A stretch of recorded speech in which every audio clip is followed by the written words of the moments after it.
안녕하세요. 트리마즈입니다. 어제 미증시와 암호화폐 시장에서 엔캐리 청산에 대한 이슈가 화제가 되면서 시장이 휘청였습니다. 이 엔캐리 청산에 대한 이슈는 저는 단지 소음일 뿐이라고 생각하며 시장에 큰 충격을 주지 않을 것으로 보고 있습니다.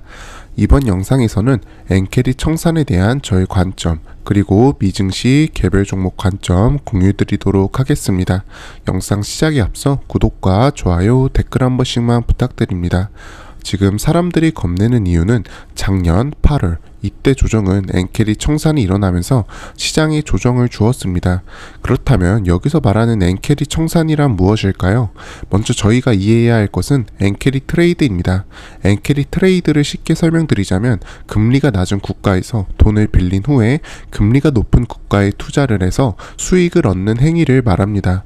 즉 일본의 엔화를 차입해서 미국에 투자하는 것을 의미합니다. 여기서 일본이 금리 인상을 해버리면 싼 금리 시대에 대출로 산 미국 자산들을 다시 시장에 던지면서 나오는 것이 엔캐리 청산입니다. 그렇다면 지금 여기서 핵심 포인트는 일본이 금리 인상을 할 것인가입니다. 현재 금리 인상 확률이 80%까지 올라왔다고 전해졌고 일본은행 총재 또한 금리 인상을 신중히 결정할 것이라고 말했습니다. 여기서 봐야 할 게 2024년 8월에 엔캐리 청산으로 하락이 나왔을 때는 단순히 소음으로 하락이 일어나지 않았습니다. 실제로 일본이 금리 인상을 하고 나서 그때 하락이 나온 것이고 지금은 당장 일본이 금리 인상을 하지 않고 단순히 향후 금리 인상에 대한 언급만으로 시장이 휘청인 것입니다. 하지만 저는 일본이 금리 인상을 하지 않을 것으로 보고 있습니다.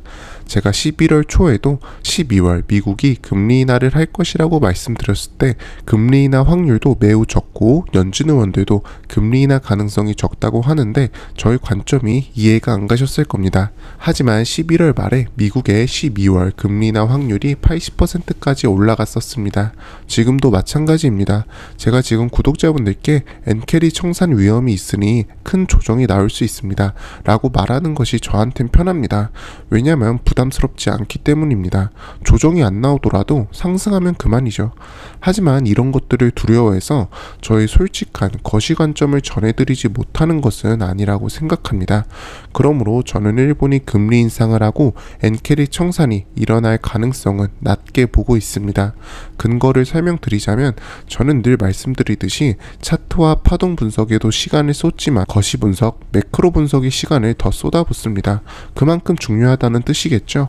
지금 일본의 총리는 다카이치입니다. 다카이치의 경제정책은 대규모 양적 완화와 재정 지출 확대 등을 단행한 아베노믹스를 계승할 것이라고 말했었죠. 여기서 핵심 포인트가 나왔습니다. 바로 대규모 양적 완화입니다. 대규모 양적 완화에서 금리 인상은 같이 따라갈 수 없다고 생각합니다. 더불어 지금 나스닥 차트를 보면 조정 이후에 5일 연속의 반등이 나왔었죠. 제가 모든 자산 시장은 계단식으로 상승한다고 말씀드렸습니다. 지금 이러한 원웨이 상승은 나올 수가 없습니다. 이렇게 계단식으로 움직이면서 상승이 나오는 것이고 지금은 그러한 과정이라고 보고 있습니다.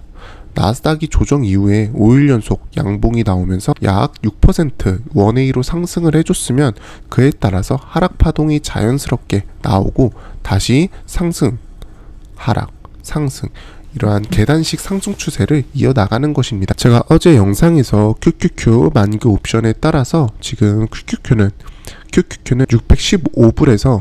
615불에서 지지를 받을 가능성이 있다고 말씀드렸고 결국 말아 올리면서 지금 617불에서 종가 마감했습니다. 나스닥도 보시면 제가 이 지지선까지는 조정이 나올 수 있고 이러한 조정은 단순히 1파 상승에 대한 2파 조정으로 해석할 수 있다고 말씀드렸습니다. 그러므로 지금 당장 이 지지선까지 추가적인 하락이 나와도 이상하지 않았던 그림입니다. 그래서 지금 보고 있는 나스닥의 카운팅은 이 지지선까지 단기적인 눌림을 받고 다시 상승 추세를 이어나가는 흐름까지 고려하고 있습니다. 러셀 2000 지수 보겠습니다. 구독자분들이 갖고 계신 중소형주, 테마주들의 흐름을 이해하기 위해선 러셀 2000 지수를 파악하는 것은 필수입니다. 러셀 2000 지수는 나스닥과 마찬가지로 5일 연속 반등 후에 오늘 1.3% 정도 하락하였습니다. 그러므로 이러한 급격한 V자 반등이 나왔으면은 이 상승에 대한 조정을 받고 다시 상승하는 흐름이 나온다고 보고 있습니다. 그러므로 지금 보고 있는 파동 카운트 카운팅은 저점으로부터 시작된 1파 상승이 2파 조정을 어디까지 줄 것이냐가 핵심인데 1차 지지선은 여기가 되고 2차 지지선은 여기가 됩니다. 그러므로 2파 조정 후에 다시 5파동을 이어나가면서 전고점을 돌파하는 상승이 나올 것으로 기대하고 있습니다.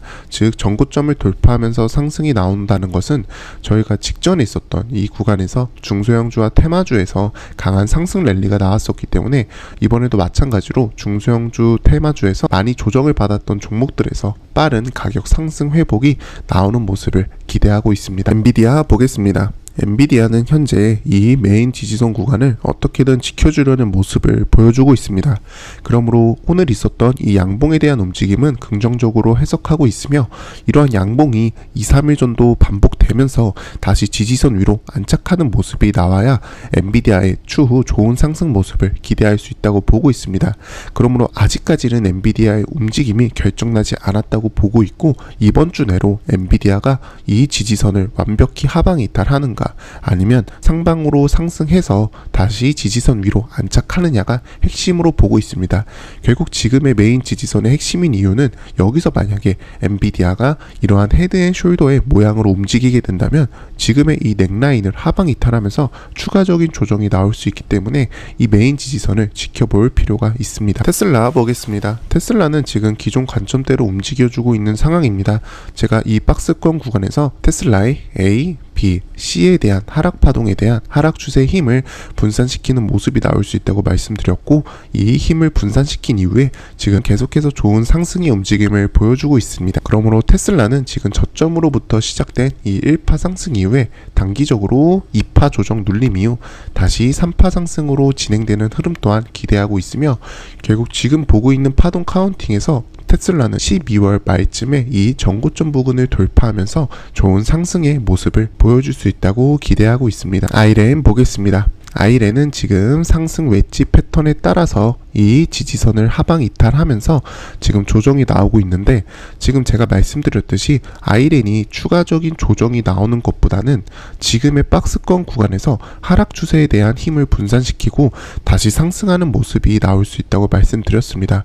그러므로 지금 박스권 구간에서 계속해서 이러한 횡보하는 모습을 거치면서 하락 추세에 대한 힘을 분산시키고 있는 모습이 저는 긍정적으로 해석하고 있습니다. 일단은 지금 아이렌이 올라온 폭이 상당히 크기 때문에 이 박스권에서 충분히 가격이 횡보하는 모습이 나오면서 다시 상승 추세로 나오는 모습이 가장 베스트라고 생각하고 있습니다. 그러므로 여기서 상승 추세가 나온다면 지금의 이 메인 저항선을 돌파하게 된다면은 아이렌의 추세 반전 신호로 해석할 수 있다고 보고 있습니다. 네비우스 보겠습니다. 네비우스는 오늘 5% 상승 마감하였습니다. 그러므로 제가 지금 보고 있는 이 A, B, C에 대한 하락 파동이 진행이 되었고 지금은 어느 정도 반등하는 추세가 이어졌다고 보고 있습니다. 결국에는 금일 아이렌, 네비우스에서 어느 정도 가격이 방어하는 모습이 나왔기 때문에 2-3일 정도 지속되는지 지켜볼 예정입니다. 그러므로 지금 시장이 휘청이는 과정에서 어느 정도 가격 방어를 하고 있는 종목들에 초점을 맞추는 것이 저는 핵심이라고 보고 있으며 시장에서 좋은 상승이 나오는 주도주 같은 경우에는 시장이 휘청임에도 불구하고 조정을 최소화하면서 강한 상대 강도를 보여주는 것이 핵심이라고 보고 있습니다. 엠러빈 보겠습니다. 엠러빈도 마찬가지로 제가 말씀드린 이 A, B, C의 하락 파동이 끝나고 지금 계속해서 양봉 추세가 뜨고 있습니다. 그러므로 지금은 어느 정도 단기 눌림이 나올 수는 있으나 저는 이 전고점을 돌파하는 것이 핵심이라고 보고 있기 때문에 엠러빈이 이 저항선에서 단기 눌림이 나올 것이라고 보고 있습니다. 이 저항선에서 단기 눌림이 발생하고 다시 상승 추세로 이어나가는 흐름을 기대하고 있습니다. 비트코인 보겠습니다. 비트코인이 이때 저점을 형성하고 90K 위까지 반등하는 모습을 보여주었으나 전일 비트코인의 조정이 진행되었습니다. 그리고 지금 이렇게 꼬리를 달면서 오더블록 구간의 하단 지지선을 또 한 번 이탈시켰죠. 지금 이것은 세력이 의도적으로 움직였다고 보고 있습니다. 이렇게 오더블록 구간의 하단 지지선을 세 번에 걸쳐서 꼬리로 이탈시킨 후에 다시 말아 올린다는 것은 지금 선물 포지션을 계속해서 청산시키고 있다는 의미입니다.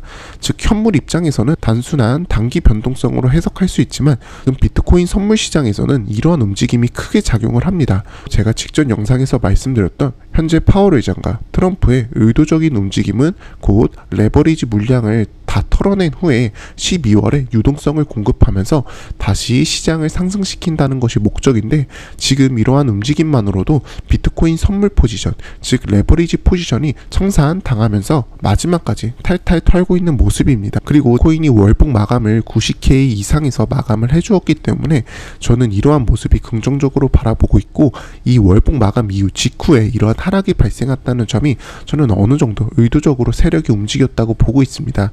그러므로 지금 구간에서 추가적으로 이 저점을 한 번 더 이탈하기보다는 지금 구간에서 어느 정도 다시 반등하는 추세가 나올 것으로 기대하고 있습니다. 이더리움 보겠습니다. 이더리움도 마찬가지로 지금 하단 지지선을 깬 모습을 보이고 있습니다. 그러므로 이더리움도 지금 비트코인과 동일하게 세력들이 의도적으로 선물 포지션들을 청산시키고 있다고 해석하고 있습니다. 그래서 지금 중요한 움직임은 여기서 꼬리를 달고 일본 관점상 다시 2-3일 정도 반등하는 추세가 나와야만 이더리움은 추가적인 조정 없이 다시 상승 추세를 재개할 수 있다고 보고 있습니다. 지금 구독자분들께서 암호화폐 관련주에 비중이 많으시다면 지금 구간이 상당히 힘드실 것으로 생각하고 있습니다. 지금 이렇게 큰 변동성 구간에서는 일반 투자자들이 상당히 심적으로 지친다고 생각하고 있습니다. 저도 충분히 이해하고 있습니다. 그러므로 저희가 거시 분석, 매크로 분석을 하면서 시장이 유동성이 어디로 흘러가고 시장이 추후에 어떻게 변할 것인지에 대해서 계속해서 생각해내는 것이 가장 중요하다고 보고 있습니다. 이러한 분석을 통해서 저희가 시장을 어떻게 바라봐야 되고 어떻게 대응해야 될지가 지금 중요한 과정이라고 보고 있습니다. 오늘 영상 시청해주셔서 감사합니다. 구독자분들이 경제적 자유를 이루는 그날까지 함께 하겠습니다. 감사합니다.